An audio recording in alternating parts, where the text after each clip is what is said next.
Hello chess lovers, Sonen here, and in this video we're going to take a look at a dramatic game played at the ongoing 2021 FIDE World Cup.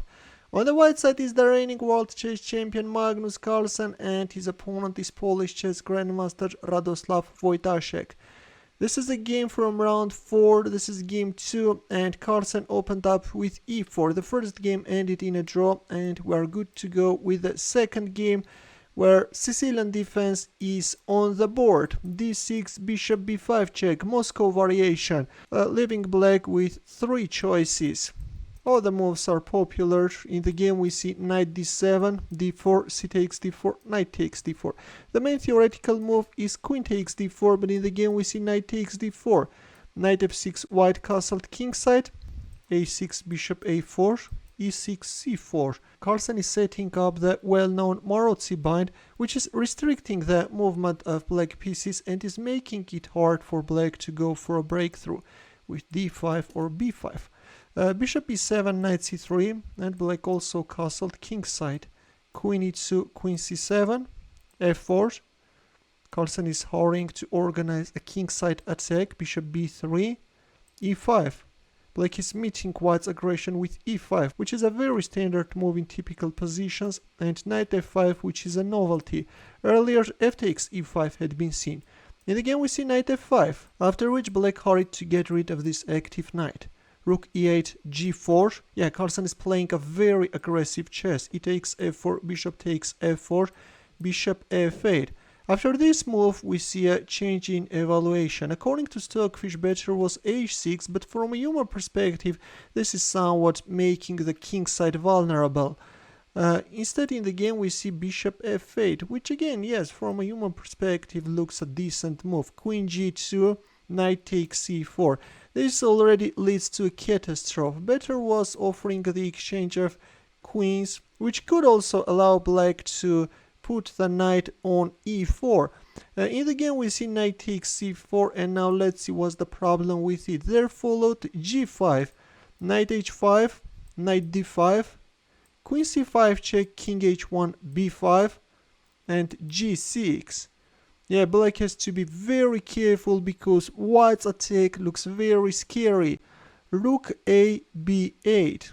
Black is moving the rook from the vulnerable a8 square, where it was exposed to a move like knight f6 check. In case you move your rook, the e-rook from the 8th rank. Also, in some cases, a fork could follow if you move away your queen. But playing rook a7 is better. In this case, the rook can also be useful on the 7th rank when organizing the defense. Instead, we see rook b8, and actually the rook on b8 looks somewhat misplaced. Rook a d1, knight f4 check. This is not a check, sorry. Rook takes f4, rook e5, rook h4. The exchange allowed Carlsen to switch the rook into the attack from the 4th rank. Rook takes f5. Black is munching another pawn, and at this point with almost +9 advantage. This is crazy, guys. Yeah, +9 advantage, but what is interesting in here, Carlsen missed all of +10 advantage, guys, and in here Carlsen missed an easy victory, which starts with rook takes h7. Instead, Carlsen played bishop c2, which spoils everything. Let's see how is this rook takes h7 winning. Now the threat is rook h8 check, and then check and mate. And if, for example, f takes g6, then queen takes g6, and now the threat is knight f7 check, knight e7 check, followed by queen g7 checkmate. The rook on f5 is also hanging, just no defense, you know. For example, if rook takes d5, then rook f1 is winning. With the threat of rook takes f8, yeah, just no defense.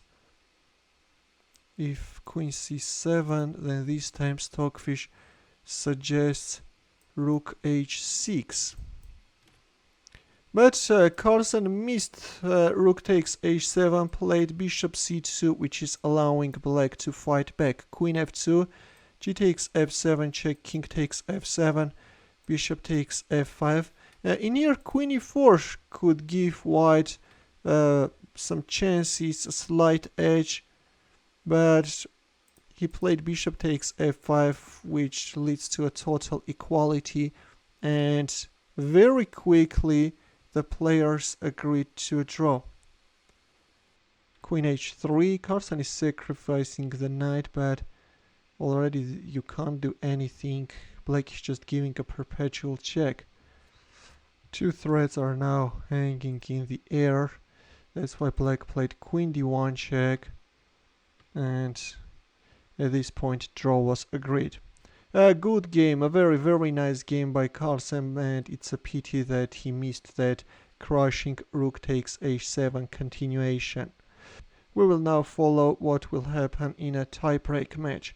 In the end, a simple chess puzzle for you where the task is to win with the white pieces as usual. We'll wait for your answer in the comment section. Thanks for watching, we'll see you in my next video.